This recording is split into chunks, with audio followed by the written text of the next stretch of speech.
નમસ્કાર, માશા એજ્યુ વર્લ્ડમાં આપ સૌનું સ્વાગત છે. આજે આપણે એક એવી સરસ મજાની વાર્તા સાંભળીશું જે ખરેખર ખૂબ જ મજેદાર છે. તો ક્યારે વિચાર્યું છે કે એક નાનકડી નટખટ ચકલી શું કરી શકે? આજે આપણે એવી જ એક ચતુર ચકલીની વાત કરવાના છીએ. એણે તો સાબિત કરી દીધું કે ભાઈ, કદ ભલે નાનું હોય પણ જો બુદ્ધિ હોય ને તો એ જ સૌથી મોટું હથિયાર છે. ચાલો જોઈએ કે આ નાનકડું પંખી પોતાની સમજદારીથી કેવા મોટા લોકોને હલાવી દે છે. તો વાર્તાની શરૂઆત થાય છે એક ચળકતી શોધથી. ચાલો સીધા જ વાર્તામાં ડૂબકી મારીએ અને મળીએ આપણા મુખ્ય પાત્રને. જો એક મોટું ઝાડ હતું જ્યાં કેટલાય પક્ષીઓ રહેતા હતા. એમની સાથે જ આપણી આ નાનકડી ચકલી પણ રહેતી હતી. આમ તો એનું જીવન એકદમ સાદું હતું, પણ પછી એક દિવસ એવું થયું કે એને કકડીને ભૂખ લાગી. હવે ભૂખ લાગે એટલે ખાવાનું તો શોધવું જ પડે, બરાબર ને? એટલે એ બિચારી નીકળી પડી ખાવાની શોધમાં. આમ ઉડતા ઉડતા એ પહોંચી એક શાંત તળાવ પાસે, અને ત્યાં એણે શું જોયું? અરે વાહ! જમીન પર થોડા દાણા વેરાયેલા પડ્યા હતા. એ તો ખુશ થઈ ગઈ. જેવી એ દાણા ખાવા નીચે ઉતરી કે તરત જ એની નજર એક બીજી વસ્તુ પર પડી. કોઈક વસ્તુ હતી જે સૂરજના તડકામાં ચમકી રહી હતી, ઝગમગી રહી હતી. અને એ શું હતું? એ હતું એક સુંદર મજાનું મોતી.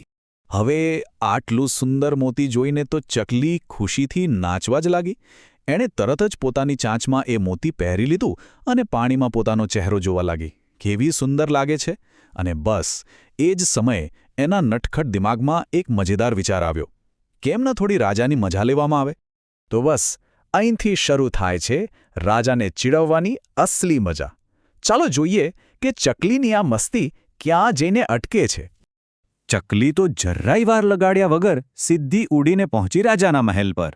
ત્યાં એક ડાળી પર બેસીને એણે જોરથી ગાવાનું શરૂ કર્યું. રાજા કરતાં મારું મોતી સારું. એનો અવાજ આખા મહેલમાં ગુંજવા લાગ્યો. હવે આ સાંભળીને રાજાનો તો અહંકાર ઘવાયો. એ તો ગુસ્સામાં એકદમ લાલચોળ થઈ ગયો. એણે તરત જ પોતાના સિપાહીઓને બૂમ પાડી, કોણ છે આ? જાઓ એ ઘમંડી ચકલી પાસેથી હમણાં જ એ મોતી છીનવીને લાવો. અને બસ અહીંથી શરૂ થાય છે મોતીની આપ-લે. સિપાહીઓએ તો તરત જઈને મોતી લઈ લીધું અને રાજાને આપી દીધું. આપણી ચકલી એક ક્ષણ માટે તો નિરાશ થઈ ગઈ, પણ એ હાર માને એવી નહોતી. એની પાસે હજી એનું સૌથી મોટું હથિયાર બાકી હતું, એનું ગીત. એટલે એણે તરત જ પોતાનું ગીત બદલી નાખ્યું અને આ વખતે તો એણે હજી વધારે જોરથી ગાવાનું શરૂ કર્યું. રાજા ભિખારી મારું મોતી લઈ ગયો. આ નવું ગીત જેવું રાજાના કાને પડ્યું, એ તો શરમનો માર્યો પાણી થઈ ગયો. એ મનમાં વિચારવા લાગ્યો, અરે રે, આ તો બહુ ખોટું થયું. હું આટલો મોટો રાજા અને આ નાનકડી ચકલીનું મોતી લઈ લઉં? આખા રાજ્યમાં મારી શું ઇજ્જત રહેશે? બસ એણે તરત જ સિપાહીઓને હુકમ કર્યો કે મોતી પાછું આપી દો. અને જેવું એનું વહાલું મોતી પાછું મળ્યું, ચકલી તો પાછી ખુશ થઈ ગઈ. પણ એની ચતુરાઈ તો જુઓ. એ શાંત ન બેઠી. એણે તરત જ એક નવું, એનાથી પણ વધારે મજેદાર ગીત શરૂ કરી દીધું. રાજા મારાથી બી ગયો, રાજા મારાથી બી ગયો. બસ આ સાંભળતાની સાથે જ રાજાનો ગુસ્સો તો 7મા આસમાને પહોંચી ગયો. એણે દાંત પીસીને કહ્યું, બસ હવે બહુ થયું. આ ચકલી તો હદ વટાવી રહી છે. જાઓ એની પાસેથી ફરીથી એ મોતી લઈ આવો. અને સાંભળો, આ વખતે હું એને પાછું આપવાનો નથી, ભલે ગમે તે થઈ જાય. અને અહીં આવે છે વાર્તાનો અંતિમ ભાગ, ચતુર ચકલીની જીત.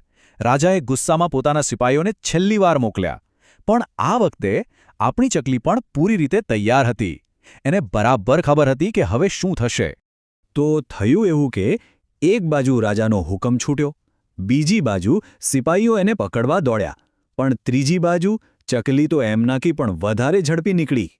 સિપાહીઓ એની નજીક પહોંચે એ પહેલાં જ એ પોતાનું કિંમતી મોતી લઈને ફુર્ર સીધી આકાશમાં ઉડી ગઈ. અને ત્યાંથી એ સીધી પોતાના ઝાડ પર, પોતાના માળામાં સુરક્ષિત પાછી ફરી. ત્યાં પહોંચીને એણે પોતાનું સુંદર મજાનું મોતી બીજા બધા જ પક્ષીઓને બતાવ્યું. બધા જ એની ચતુરાઈ અને હિંમતના વખાણ કરવા લાગ્યા.